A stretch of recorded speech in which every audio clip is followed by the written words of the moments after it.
Okay, welcome.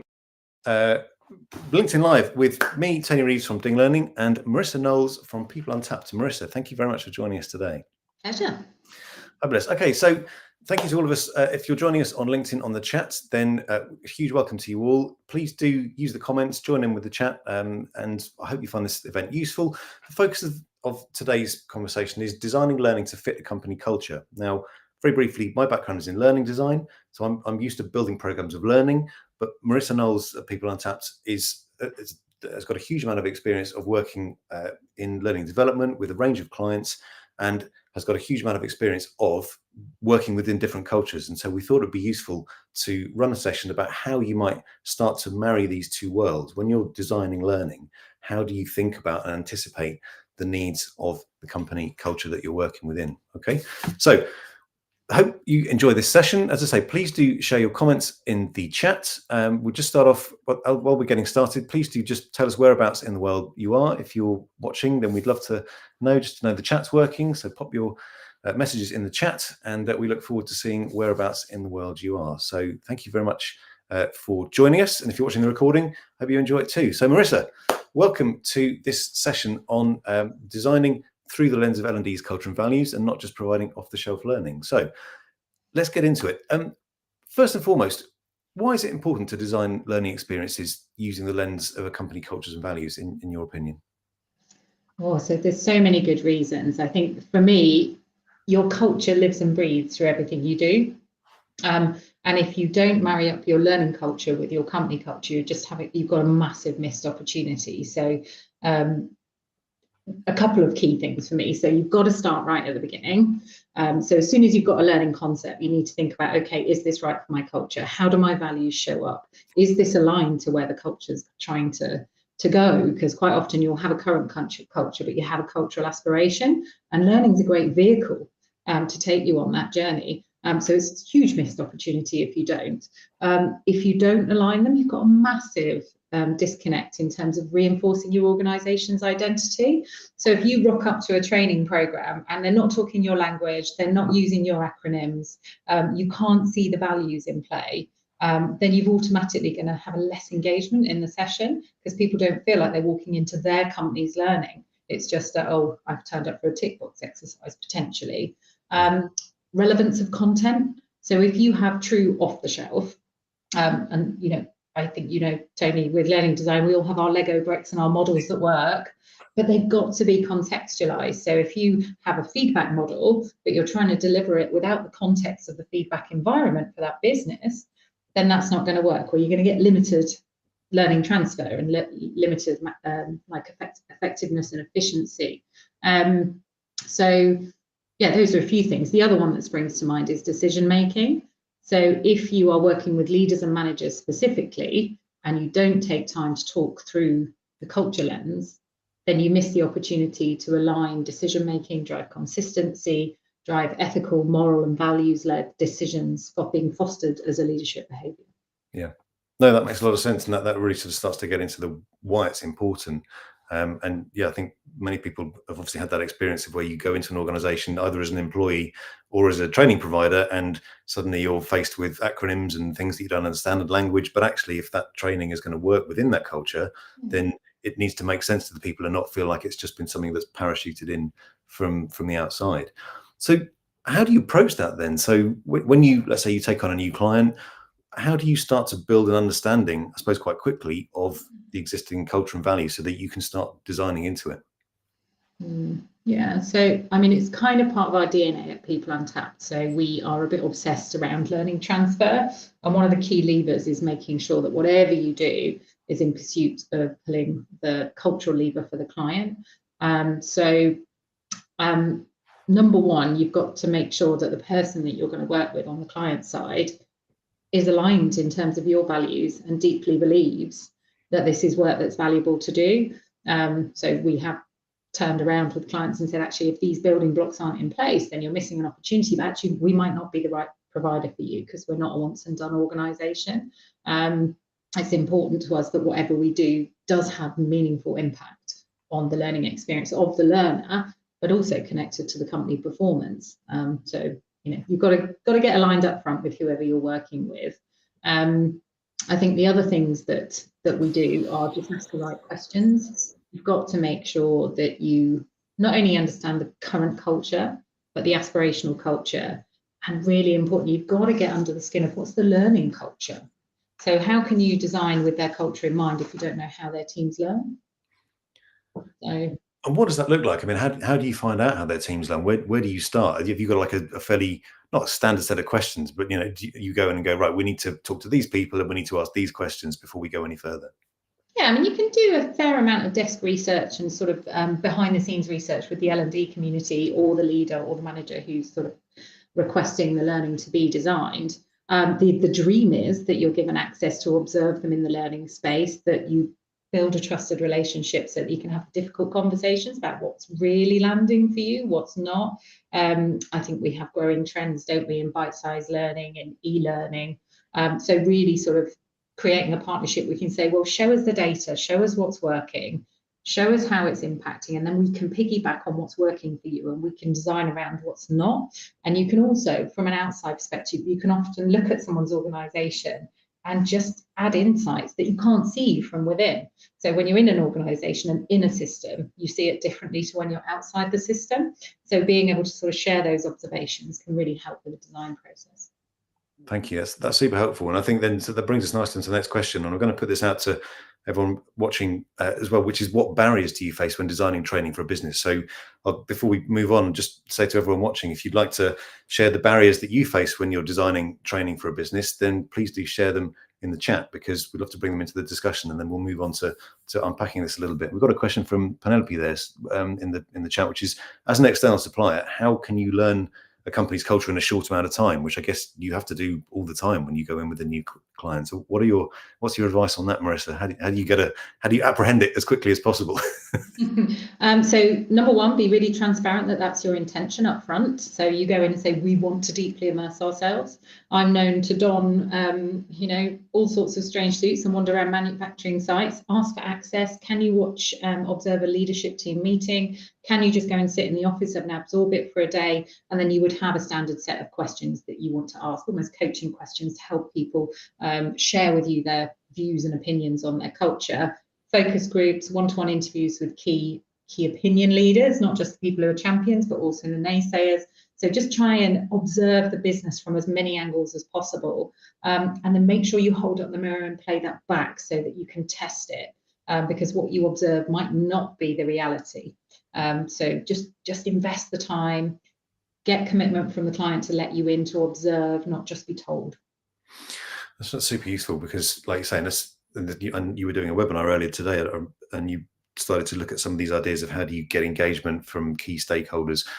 How difficult is that? I mean, in your experience, when you're working with clients, you're obviously brought in to do a job, to provide some training, but do you find that the fact that you've been brought in makes it relatively easy? Have those conversations already happened about, we're going to bring in an external training provider, and so actually there's already a will to work with you, or do you sometimes encounter resistance? And if so, what do you do about it?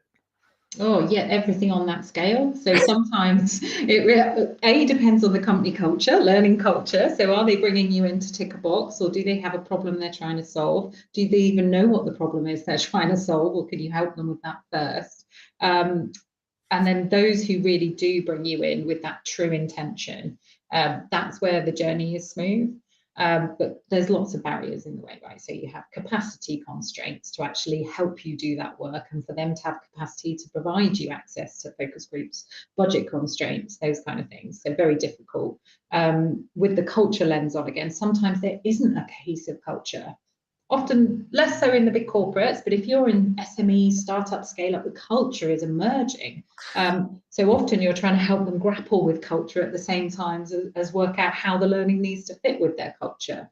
So yeah, time, capacity, budget, and then clarity are the biggest challenges. That's really interesting, isn't it? Like you say, because you assume that when you go into a business, sometimes the culture is there, but actually when the culture is not there, and you're a small to medium-sized enterprise, and it's still in formation, what do you do then? I mean, what is your role as an L&D specialist to sort of shape and mold that, or advise around the culture and the role of the learning in shaping that culture, I guess?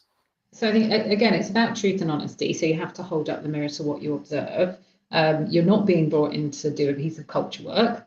Not uncommon that then, can we do this bit first, which is fine. But actually, you will find them where they're at with their culture, and you've got to find a way to make it meaningful. So as an example, you come across familial cultures, right? Very often in the startup scale up to SME world, a familial culture is evident. So that comes with loads of great things around kindness and care. So you want to make sure you take those bits and make sure you contract that the positives are the pieces you're going to play forward into the learning design. But actually, there may be a couple of bits around a familial culture that are less comfortable, like tolerating underperformance or not having the honest conversations because you're such good mates.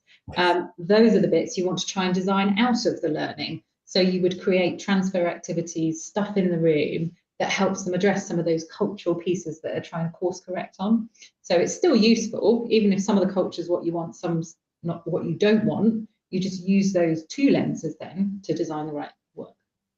Yeah, that's interesting, isn't it? Because, like you say, you are almost you are playing the role of the external consultant, and by holding up a mirror, in many ways, you're helping that business to actually confront some of the underlying issues that it may either not be able to see or can see but not want to confront, because everyone gets on around here and it's fine. But actually, to scale, they need to put some more formal learning in place. And I think that's why this topic's so important to me, because you can go in and go, oh yeah, you want feedback module? Yeah, have a feedback module. We've got one over here. But actually, it pains me that somebody wouldn't have the courage and the honesty to say, but do you know what? That's not going to work at this point in your journey, is it? Because the role modeling is not happening, and you'd need to do X, Y, and Z first for this to really happen. So how can you help them create the ecosystem for the money they're going to spend on your learning to actually make a difference? Yeah. As you know, I'm quite passionate. Yeah, because if you can't go in on that basis of an honest understanding and an honest assessment of where the business is and what it needs, then whatever you do is not going to work. So ultimately, it's not going to be great for your reputation. I guess they might buy your training products, but it's not the right thing. That Will they buy them again? I probably wouldn't if it didn't make any difference. Exactly. And I think that a statistic lots of people will know is that like less than 20% of behavioural skills-based, mindset-based learning transfers to the workplace. Yep. That's often because it hasn't been linked to the culture. They haven't taken the extra steps to think about, right, have I created the right environment for learning within my cultural context? And it's not that hard. It takes time, it takes effort, and it takes a bit of work, but there's certain steps you can do to make that effective transition in various cultures. Yeah, that's interesting. And that brings us on to the next question, which is, I suppose, having done this many times, what really works for you? I'm going to put this question out to other people watching as well. So yes, those of you in the audience, how do you align your training with the business culture and values? I'd love to hear some comments from people watching as to what works for you. But Marisa, I mean, how do you do that? So you've talked about sort of things you can do, what the role is, but then how do you ensure that the training that you provide does actually align with the values and the culture that you're designing into? So there's so many little things you can do. And it is a series of little steps. So learning is a journey, right? So even if it's a one day, a once and done, which is not my favorite learning mode, but you should always see, even if it's a one day in a training room, it should still be seen as a journey. So how can you make sure that any learner that comes into a learning program or a training session understands the expectation of them? So the cultural expectation of them to take that and do something with it. Are they going to spend your training budget as if it was their own? So those kind of things would be aligned to one company's culture. Others would be more performance driven.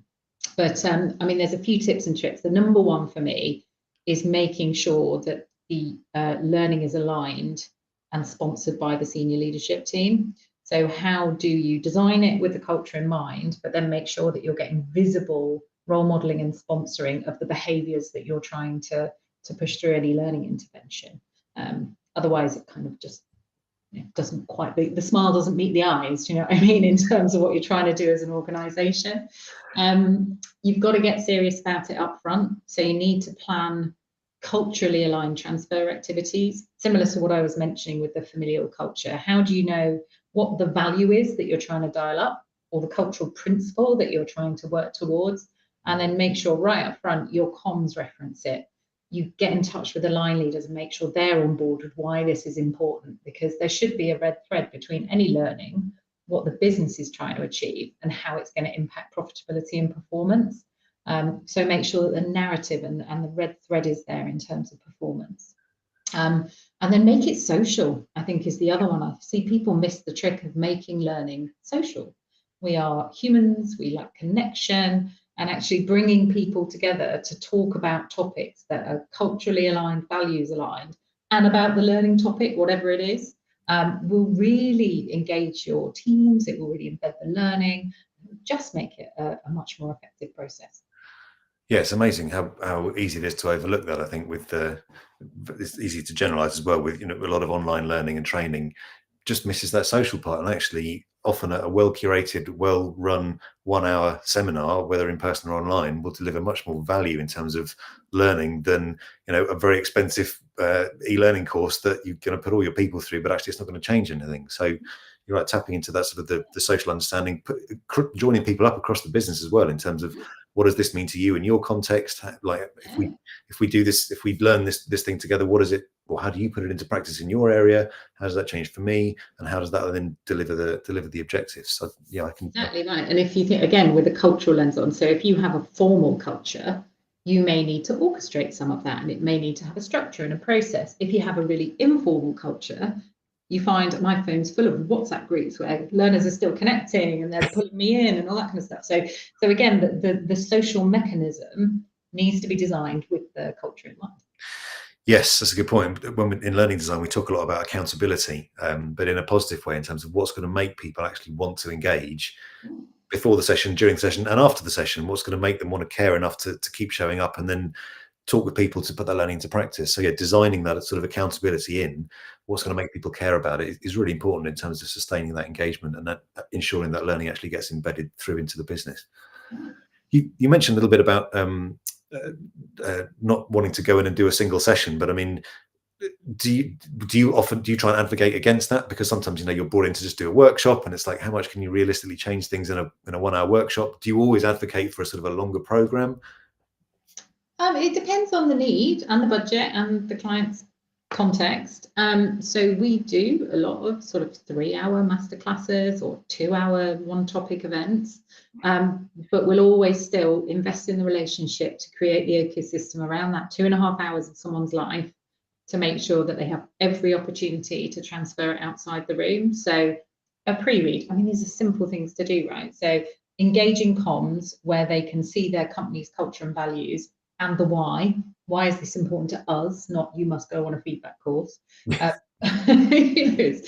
just the stuff that works. And then not only do they have a great experience in the room or the virtual room or on an e-learning, but they're then an accountability and an expectation they do something with it. So they're tasked to go and tell their line manager, or they're tasked to go and have a peer conversation. So then it's once and done, but with a few extras. Yeah, that makes sense. If you only get a chance to meet once, how can you build an experience around that? So there's a bit of pre and a bit of post engagement. And we've all been on courses, haven't we? It's so exciting and energizing, about 15 concepts we want to implement. And I think the forgetting curve implies that if you haven't done anything with it after 30 days, you never will. Not going to do it. No, it's not going to change. Yeah. No. Amazing. Thank you, Marisa. That brings us to a last question, which is sort of looking into not really the future, it's very much the present around AI and artificial intelligence. Ooh. How do you see this impacting the work of L&D professionals over the coming months, and how has it impacted your work in terms of the training that you design for companies and working into their cultures? What's the place of AI in that for you at the moment? So it's a hot topic, isn't it? I think ChatGPT was the most quickly adopted technology of all time. And I love it. And I love Claude, and I love all the other, and I love Bard, the Google version. I've played with them all because I have techno joy. I love new things. I'm like a magpie. And I know there's also a sense of nervousness in the learning community around what does it mean? What's the impact? So big, large language models that sit behind things like ChatGPT are clever and amazing, but they cannot yet innovate, and they can't have original thought, and they don't have much empathy. And the other watch out for me is that it draws on a very westernized set of data. So in terms of diversity, I would echo a word of caution to you all in terms of using it. Just just please make sure you have a neurodiversity and a diversity lens on anything you generate out of generative AI. But that said, I love chatting to ChatGPT. When I've got a blank piece of paper, I'll pop some ideas in, and it helps me think, and it challenges me when it comes up with points that I don't agree with. And then, you have to apply your intellect. But I do think potentially we're moving to a world where content is free. Yeah. So you can quickly pull content together. So then it's about what's the unique proposition we have in learning.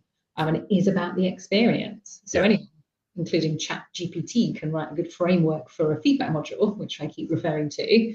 But actually, how do you really make that impact? And how does ChatGPT know what your cultural principles are? And how can it weave those into the experience? So I think there's loads of positives. I think what I'm looking forward to with AI in the learning space is the ability for it to personalize learning journeys in the transfer space. That's going to be amazing. There's some really cool AIs out there. There's one called Bloom AI, where it helps you learn by asking you questions. So it's almost like a coaching model. So we could run some training on handling conflict, and then you could have an AI tool say, right, okay, I'm struggling with this. And then your AI tool would just ask you great questions to help you through that learning. So how do we weave those into programmatic learning? It's over there, it's not here yet, but it will be exciting. And then the data side. I'm a bit of a geek. I love data, but the ability to analyze big data sets through these AI tools as they get woven into learning is going to be so cool. It's interesting, isn't it? Yeah, it's like you say, there's a lot that we can use it for already, but the culture piece is really interesting, because if you're trying to go into an existing business, that's still a very human diagnostic journey, really. It's like, well, what is this business? What are their values? How do I find out about these sort of often tacit behaviors and beliefs that an AI will never pick up, or not for a long time anyway? So the content part you can put together quite quickly, but there's still a very human sort of diagnostic, relationship building, understanding, questioning aspect to it that enables you to ask the right questions. Yeah, and I suppose I encourage anyone in L&D or anyone in any organization. So it feels like AI is moving at 1,000,000 miles an hour, and yet none of us are really using the AI we already have to full effect. So is everybody using their LMS fully? Is everybody really using, the functionalities we already have at our fingertips? So anyone thinking about, going nuts on AI, like I did initially, just take a step back and go, okay, am I leveraging what I've already got? Yeah, fantastic. Marisa, thank you very much. That's been a super insightful conversation, and thank you all for people joining us online and for your questions. I think hopefully within that period of time, we've given us sort of an insight into why it's important to design learning into a culture and values, and given you some useful tips around how you might do that. So if you want to find out more, obviously check us out at Ding Learning at ding.global, and People Untapped provide a fantastic range of services, products and content around how to design effective learning that sticks. So do check out their website, People Untapped, as well. So thank you for joining us, and look forward to talking with you again soon. Thank you again, Marisa, for joining us. It's been Thanks for having me, Tony. most enjoyable conversation. Thank you. Thanks, Katie, for joining us.